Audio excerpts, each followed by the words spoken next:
আৰম্ভ হৈয়ে গ'ল এতিয়া। আজি ফলাফললৈ আৰু বৰ বেছি সময় নাই, 2, 3, 4 কোনোবা এটা সময়ত আহিব, কিন্তু আমি আশাবাদী আৰু কালিও কৈছোঁ যে আত্মবিশ্বাসী হৈ আছোঁ। আমি ফলাফললৈ আশা কৰি আছোঁ আৰু এতিয়া বেলটৰ চাগে কাউণ্টিং চলি আছে, কিছু সময়ৰ ভিতৰত চূড়ান্ত ফলাফলো আহিব। গতিকে মই আশাবাদী আমি ভাল ফলাফল কৰিব পাৰিম, জিকিব পাৰিম ডিব্ৰুগড়।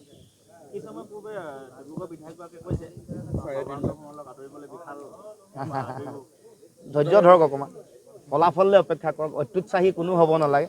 ফলাফল EVM মেচিনত আছে আৰু ৰিজাল্ট খুব সোনকালে ওলাব, 2 বা 3 বজাৰ ভিতৰত ওলাই যাব। গতিকে মই আত্মবিশ্বাসী হৈ আছোঁ, ৰাইজে জনতা জনাৰ্দনে ভাল ফলাফল দিব আৰু ৰাইজে যিটো ফলাফল দিব এইটোৱেই আমাৰ সকলোৰে কাৰণে আমি সকলোৱে গ্ৰহণ কৰিম। বহু অভিজ্ঞতা সম্পন্ন ৰাজনৈতিক বিশ্লেষকে যোৰহাটত ছাছপেন্স আছে বুলি কৈছে, আপোনাৰ মতে কওকচোন। যোৰহাটত ছাছপেন্স মানে কম্পিটিশ্যন চবতে আছে, বিশেষকৈ যোৰহাট আৰু ডিব্ৰুগড়ত এইটো আছে, সকলোৱে এইটো কথা জানে। আৰু তাৰ উপৰিও আন কিছুমান চিটতো এইবাৰ খুব ক্ল'জ কণ্টেষ্ট হৈছে, থাকিব অসমত বিশেষকৈ।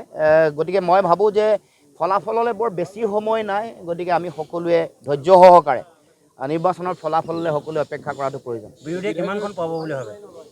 কিমান পাব, এনেও অসমত মই 4খনৰ পৰা 6খন আগৰ পৰা কৈ আছোঁ, এইটো আমাৰ ধাৰণা 4 to 6। গতিকে আমি চাওঁ, এতিয়া স্পেকুলেশ্যন কৰি লাভ নাই, গতিকে আহিয়ে যাব খুব 2-4 ঘণ্টাৰ ভিতৰত।